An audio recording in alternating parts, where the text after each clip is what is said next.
हाँ। जरा कल्पना कीजिए, छत की एक खूंटी से एक बिना पत्ते वाली बड़ी सी मूली लटक रही है।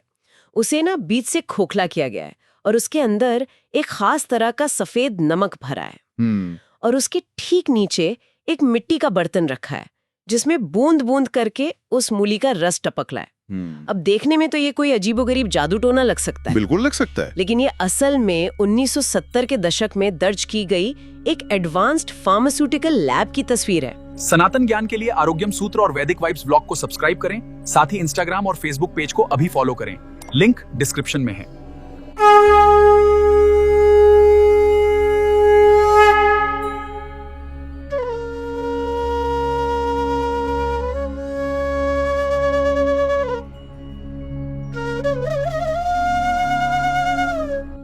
मतलब जहां बिना किसी मशीन के एक अचूक दवा तैयार की जा रही है। ये दृश्य ही अपने आप में बहुत कुछ कहता है। देखिए, आज हम जिस दौर में जी रहे हैं वहां सिर दर्द से लेके पेट खराब होने तक हर चीज का इलाज बस एक एल्यूमिनियम के पत्ते से निकली सफेद गोली में सिमट गया है। हाँ, हमने गोली निगली और बस नतीजे की उम्मीद करने लगे। सही कहा। लेकिन ये जो मूली वाला उदाहरण है ना, ये हमें उस समय में ले जाता है जहां दवा का मतलब सिर्फ ये नहीं था कि क्या खाना है, बल्कि वो दवा कैसे बनी है ये भी इलाज का एक बहुत अहम हिस्सा होता था। और हमारी आज की इस डीप डाइव का मकसद भी बिल्कुल यही है। आज हम एक बहुत ही ऐतिहासिक और दिलचस्प ग्रंथ के पन्नों को खंगाल रहे हैं। इस किताब का नाम है अनुभूत योग, जिसका जो पहला भाग था वो 1977 में प्रकाशित हुआ था। इसे पंडित श्याम सुंदराचार्य और उनके कुछ साथी वैद्यों ने मिलकर लिखा था। हाँ, और इस किताब की सबसे खास बात इसके नाम में ही छिपी है, अनुभूत सिद्ध। बिल्कुल, इसका सीधा मतलब है कि इस किताब में दर्ज हर नुस्खा, हर प्रक्रिया इन वैद्यों ने खुद अपने जीवन में आजमाई है, अपने मरीजों पर आजमाई है और उसके नतीजों को साबित किया है। मतलब ये कोई हवाई या सिर्फ किताबी ज्ञान नहीं है। नहीं, बिल्कुल नहीं। ये पूरी तरह से अप्लाइड साइंस है। और यही बात इसे आज के संदर्भ में इतना प्रासंगिक बनाती है। आज जब हम केमिकल्स और झटपट तैयार होने वाली सिंथेटिक दवाओं के बीच घिरे हुए हैं ना। हाँ, हर चीज इंस्टेंट चाहिए। बिल्कुल। तो ये समझना बहुत जरूरी है कि प्राचीन भारत में बिना किसी आधुनिक तकनीक या कंप्यूटर के औषधियों का निर्माण कितनी सटीक इंजीनियरिंग और गहरी केमिस्ट्री का परिणाम था। मतलब उन्होंने सिर्फ जड़ी बूटियों को पीस कर ऐसे ही मिला नहीं दिया था। नहीं, वे बाकायदा तापमान, समय और रसायनों के बर्ताव को नियंत्रित कर रहे थे। तो चलिए ना इस इंजीनियरिंग को थोड़ा करीब से देखते हैं। किताब की शुरुआत शरीर के उस हिस्से से होती है जिसे आयुर्वेद हर बीमारी का केंद्र मानता है, यानी हमारा पेट और पाचन तंत्र। हाँ, तो ग्रंथ के शुरुआती पन्नों में एक हाजमे की गोली का जिक्र है जिसे क्षुधा बटी नंबर 1 नाम दिया गया है। क्षुधा मतलब भूख। और यहीं पर वो लटकती हुई मूली वाला प्रयोग सामने आता है। किताब कहती है कि मूली को खोखला करके उसमें नवासादर यानी अमोनियम क्लोराइड भर दो। हाँ, नवासादर एक तरह का सॉल्ट है। जी, फिर उसे लटका दो और नीचे बर्तन रखकर 8 पहर यानी पूरे 24 घंटे तक उस रस के टपकने का इंतजार करो। बाद में उस रस को लोहे की कढ़ाई में आग पर पकाकर गाढ़ा किया जाता है और गोलियां बनाई जाती हैं। क्या बात है। पता है, मैंने जब इसे पढ़ा तो मुझे लगा कि ये तो आज के महंगे कैफे में मिलने वाली slow drip cold brew coffee बनाने की तकनीक है। अरे वाह, स्लो ड्रिप वाली ये तुलना बहुत दिलचस्प है ना? देखिए, कोल्ड ब्रू में हम असल में क्या करते हैं, हम कॉफी के सबसे नाजुक और बेहतरीन स्वादों को बिना गर्मी दिए धीरे धीरे बाहर निकालते हैं, क्योंकि तेज आंच पर वे स्वाद जल सकते हैं। हाँ, कॉफी कड़वी हो जाती है। बिल्कुल। और यहाँ भी बिल्कुल वही सिद्धांत काम कर रहा है। नवसादर जो है वो मूली के संपर्क में आते ही ऑस्मोसिस की प्रक्रिया शुरू कर देता है। अच्छा, ऑस्मोसिस? हाँ, वो नमक मूली की कोशिकाओं से सिर्फ उसके शुद्ध पानी और पाचक रसायनों को बाहर खींचता है। ये एक धीमी रासायनिक एक्सट्रैक्शन प्रक्रिया है जो बिना किसी मशीन के बस एक खूंटी पर की जा रही थी। लेकिन रुकिए, यहाँ मुझे एक बात खटक रही है। बताइए। मैं ये समझने की कोशिश कर रही हूँ कि एक सामान्य सी हाजमे की गोली के लिए इतनी लंबी चौड़ी माथापच्ची आखिर क्यों? वाजिब सवाल है। मतलब अगर मूली हाजमे के लिए इतनी अच्छी है तो मरीज को सीधे कच्ची मूली खाने को क्यों नहीं कह देते? प्लेट में मूली काटो, थोड़ा काला नमक छिड़को और खा लो। ये 24 घंटे का इंतजार और रस टपकाने का क्या लॉजिक है? सारा विज्ञान इसी सवाल के जवाब में छिपा है। देखिए, किताब में वैद्यों ने एक पुरानी कहावत का जिक्र किया है। कहावत है, मूली अन्न को पचावे, आप नहीं पचे। इसका मतलब ये है कि मूली भारी से भारी भोजन को पचाने की ताकत तो रखती है, बराबर, लेकिन मूली का जो अपना ठोस हिस्सा होता है, जो उसका सेल्यूलोज या फाइबर है ना, हाँ, उसे खुद पचाना एक कमजोर पेट के लिए बहुत भारी काम है। ओहो, तो ये तो दोधारी तलवार वाली बात हो गई। बिल्कुल। मतलब जो चीज पाचन ठीक करने आ रही है, वो खुद पाचन तंत्र पर बोझ डाल रही है। एकदम सटीक समझें आप। और यहीं पर उनकी मेडिकल इंजीनियरिंग सामने आती है। कैसे? वैद्य जानते थे कि अगर एक ऐसे इंसान को कच्ची मूली खिला दी जाए जिसका हाजमा पहले से ही खराब है, तो वो उसे फायदा पहुंचाने के बजाय नुकसान करेगी। गैस बन जाएगी या पेट दर्द होगा। हाँ, इसलिए वे उस मूली का भारी और ना पचने वाला फाइबर मरीज के पेट में नहीं डालना चाहते थे। नवसादार के ऑस्मोसिस प्रभाव और उस 24 घंटे के स्लो ड्रिप के जरिए उन्होंने मूली के भारी हिस्से को पीछे छोड़ दिया। अच्छा, और सिर्फ उसका पाचक रस निकाल लिया? बिल्कुल, सिर्फ उसका सत्व बाहर निकाल लिया। ये कोई आम घरेलू नुस्खा नहीं था, ये टारगेटेड एक्सट्रैक्शन था। ये सच में दिमाग को झकझोर देने वाला है। उन्होंने सेल्यूलोज और पाचक रस को अलग करने का बिना किसी मॉडर्न लैब वाला तरीका खोज निकाला था, और वो भी कितनी आसानी से। हाँ। अब आंतरिक पाचन और पेट की बात से थोड़ा आगे बढ़ते हैं। ग्रंथ जैसे जैसे आगे बढ़ता है, वो शरीर के अंदर से निकलकर बाहरी त्वचा और गंभीर घावों की तरफ मुड़ता है। और यहाँ मुझे उनकी केमिस्ट्री का एक ऐसा रूप देखने को मिला जिसने मुझे सच में हैरत में डाल दिया। हम बात करें नीम के मलहम की। बाहरी त्वचा के उपचार में तो ये मलहम आयुर्वेद के सबसे बेहतरीन प्रयोगों में से एक माना जा सकता है। इसकी विधि सुनिए। किताब कहती है कि नीम का तेल, राल और गंधा बेरोजा को एक कढ़ाई में तेज आंच पर गर्म किया जाए। हाँ। जब ये तीनों पूरी तरह पिघलकर एक हो जाए, तो उस खौलते हुए मिश्रण को तुरंत एक बड़े बर्तन में रखे ठंडे पानी में उड़ेल दिया जाए। सही है। और कहानियां खत्म नहीं होती। इसके बाद उस मिश्रण को पानी के अंदर ही हाथों से एक 100 से लेके 500 बार तक फेंटने को कहा गया है। अब मुझे ये प्रक्रिया थोड़ी अजीब लगी। अजीब लग सकती है, लेकिन इसके पीछे फिजिकल केमिस्ट्री का एक बहुत बड़ा सिद्धांत काम कर रहा है। अच्छा? देखिए, जब आप राल और गंधा बेरोजा जैसे रेजिन को तेल में गर्म करते हैं, तो वे पूरी तरह घुल जाते हैं। लेकिन जब आप उस खौलते तेल को अचानक ठंडे पानी में डालते हैं और फिर उसे सैकड़ों बार फेंटते हैं, तो आप विज्ञान की भाषा में इमल्सिफिकेशन कर रहे हैं। इमल्सिफिकेशन यानी तेल और पानी को मिलाना। बिल्कुल। तेल और पानी स्वभाव से एक दूसरे के दुश्मन होते हैं, वे कभी नहीं मिलते।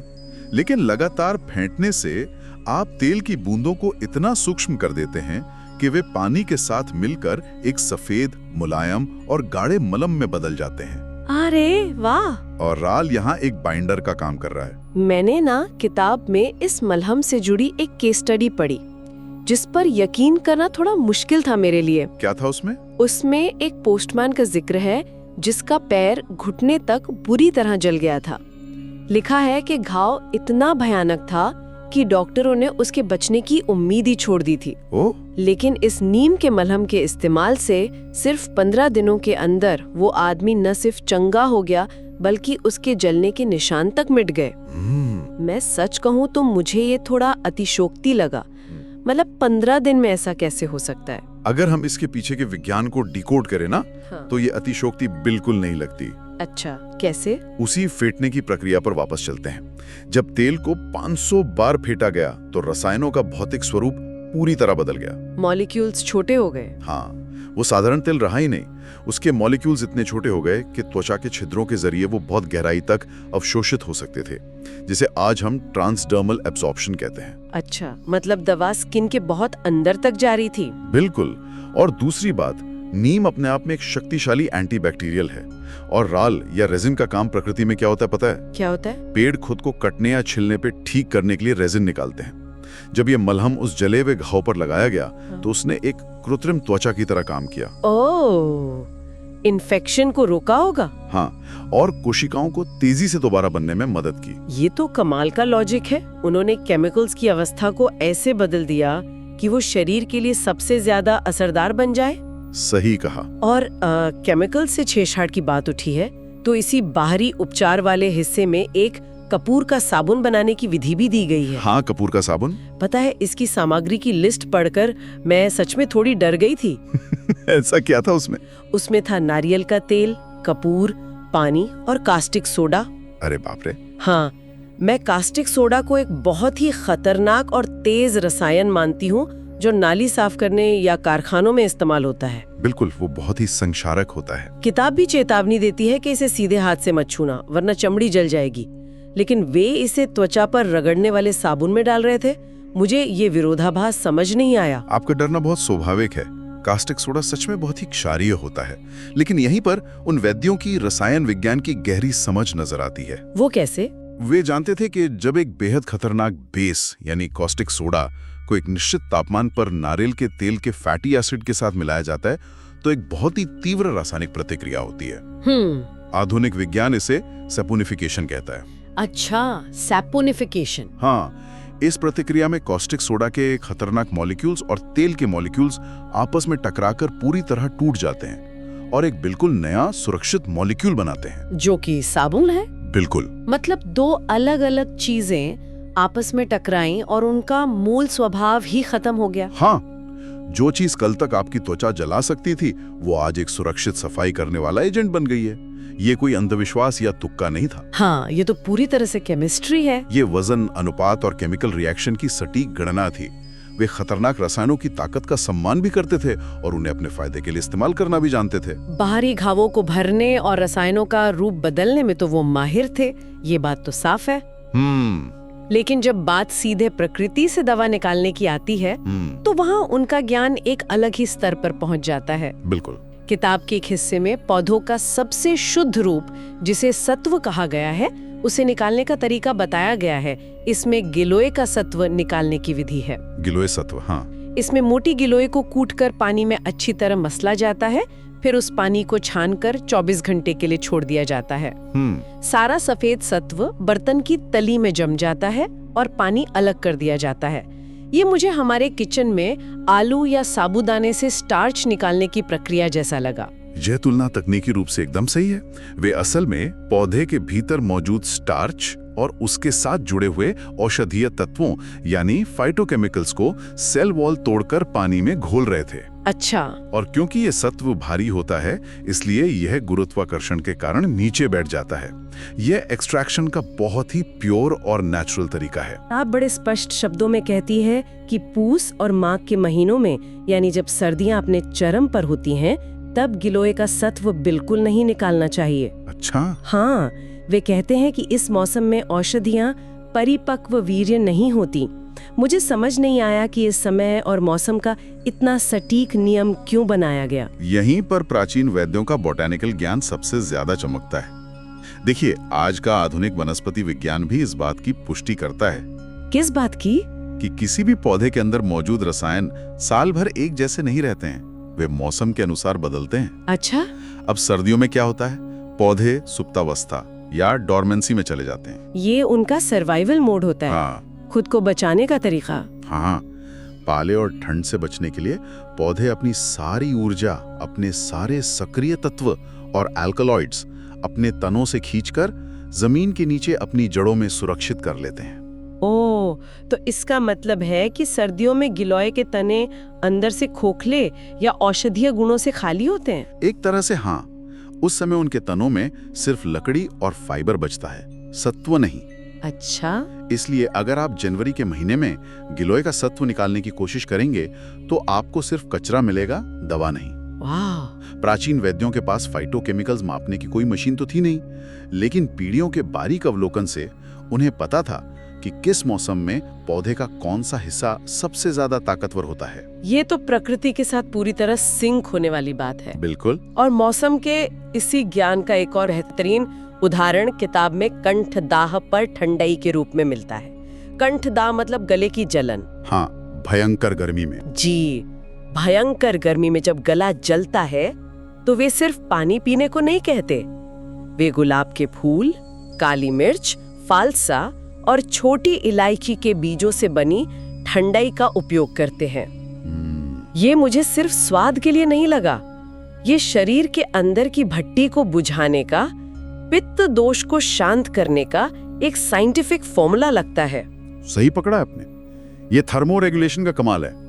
हर सामग्री को उसके विशिष्ट कूलिंग इफेक्ट और शरीर के तापमान को संतुलित करने की क्षमता के आधार पर चुना गया है। चलिए अब एक ऐसे परिदृश्य की कल्पना करते हैं जहां गोलियां, मलहम, सत्व और ठंडई सबने काम करना बंद कर दिया है। मतलब जब स्थिति बहुत गंभीर हो जाए? हाँ, जब मरीज की हालत इतनी खराब हो कि दवाएं पेट में पची ना रही हों। ग्रंथ का अगला हिस्सा आयुर्वेद की एक ऐसी प्रक्रिया को सामने लाता है जो दिखाती है कि वे मानव शरीर को सिर्फ एक बंद मशीन की तरह नहीं देखते थे। तो कैसे देखते थे? वे इसे एक जटिल प्लम्बिंग सिस्टम की तरह देखते थे। ओह, हम यहाँ वस्तीकर्म की बात कर रहे हैं, जिसे आधुनिक भाषा में एनीमा कहा जाता है। जी बिल्कुल। किताब में वस्तीकर्म का जो विस्तृत वर्णन है ना, वो सच में चौंकाने वाला है। इसमें एक विशेष यंत्र के जरिए गुदा मार्ग से तरल पदार्थ शरीर में डाला जाता है और मरीज को उसे 5 मिनट तक रोककर रखने को कहा जाता है। सही है। अगर सिर्फ कब्ज है तो गर्म पानी में साबुन का इस्तेमाल होता है, लेकिन अगर वात या पित्त की गंभीर समस्या है तो त्रिफला या गिलोय के काढ़े का इस्तेमाल किया जाता है। मैं सोच रही थी कि दवा खिलाने की जगह इस तरह नीचे से दवा चढ़ाने की जरूरत क्यों पड़ी। इसे समझने के लिए ना हमें शरीर के पाचन तंत्र को देखना होगा। अच्छा। जब आप मुंह से कोई दवा खाते हैं तो उसे पेट के शक्तिशाली एसिड, एंजाइम्स और लिवर के फर्स्ट पास मेटाबॉलिज्म से गुजरना पड़ता है। हाँ, एसिड तो चीजों को तोड़ देता है। बिल्कुल। और इस पूरी प्रक्रिया में दवा का एक बड़ा हिस्सा नष्ट हो जाता है। असर आंतों तक पहुंचते पहुंचते बहुत कम रह जाता है। वस्तीकर्म कोई साधारण सफाई नहीं है, ये एक टारगेटेड डिलीवरी सिस्टम है। मतलब ये शरीर के सुरक्षा चक्र को चकमा देकर सीधे समस्या की जड़ तक पहुंचने का तरीका है। बिल्कुल इसी तरह समझ लीजिए।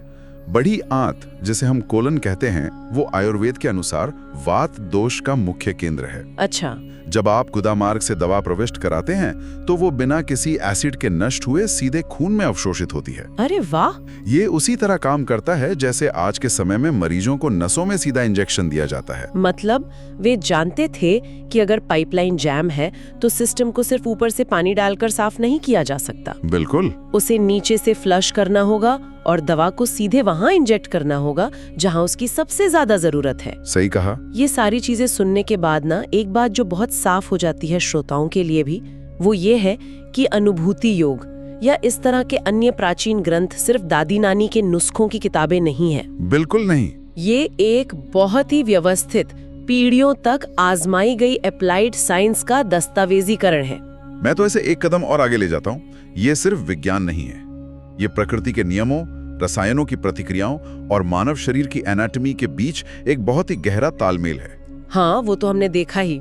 चाहे वो मूली के पाचक रस को अलग करना हो, तेल और पानी को फेंटकर मलहम बनाना हो, या यह जानना हो कि सर्दियों में पौधे सुप्त हो जाते हैं, हर एक विधि के पीछे एक स्पष्ट तर्क था। और सबसे बड़ी बात, उनके पास इन प्रक्रियाओं को अंजाम देने का वो धैर्य था जो आज के समय में हम कहीं ना कहीं खो चुके हैं। बिल्कुल। आज हमें हर चीज तुरंत चाहिए। यह धैर्य ही असल में उनकी सबसे बड़ी प्रयोगशाला थी।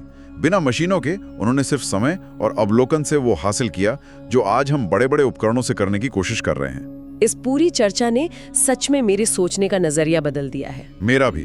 और इस डीप डाइव को खत्म करते हुए मैं एक विचार छोड़ना चाहती हूँ जो इस किताब को पढ़ने के बाद से मेरे दिमाग में लगातार गूंज रहा है। बताइए। अगर दशकों पहले बिना किसी फैंसी लेबोरेटरी, बिना किसी मशीन के केवल प्राकृतिक तत्वों, सही समय के ज्ञान और असीमित धैर्य के बल पर असाध्य घावों और जटिल बीमारियां ठीक की जा सकती थीं, तो आज हम कहाँ खड़े हैं? बहुत गहरा सवाल है। क्या ये संभव नहीं है कि आज की हमारी कई लाइफस्टाइल बीमारियां और जिन्हें हम लाइलाज रोग कहते हैं, वो प्रकृति के उन्हीं साधारण पौधों में अपना इलाज छिपाए बैठे हों? बिल्कुल हो सकता है। क्या हम अपनी तेज रफ्तार जिंदगी में हर दर्द के लिए तुरंत एक गोली निगल लेने की आदत के कारण उन पौधों को सिर्फ इसलिए नजरअंदाज कर रहे हैं क्योंकि हमारे पास उनका असली सत्व पहचानने और उसे बाहर निकालने का धैर्य नहीं बचा है? ये सच में एक बहुत ही विचारणीय प्रश्न है। हम अक्सर समाधान की तरफ इतनी तेजी से दौड़ते हैं ना कि असली इलाज कहीं पीछे ही छूट जाता है। सही कहा। शायद अगली बार जब हम सिर दर्द या पेट दर्द की कोई सफेद गोली एल्यूमिनियम के पत्ते से बाहर निकालें तो हमें उस खूंटी से लटकती हुई बूंद बूंद टपकती मूली की याद आनी चाहिए। वो हमें याद दिलाती है कि असली और गहरा असर अक्सर शॉर्टकट में नहीं, बल्कि प्रकृति के साथ कदम मिलाकर चलने वाले धीमे और लक्षित विज्ञान में छिपा होता है। इसी विचार के साथ हम आज की अपनी ये डीप डाइव यहीं समाप्त करते हैं। सनातन ज्ञान के लिए आरोग्यम सूत्र और वैदिक वाइब्स ब्लॉग को सब्सक्राइब करें, साथ ही इंस्टाग्राम और फेसबुक पेज को अभी फॉलो करें। लिंक डिस्क्रिप्शन में है।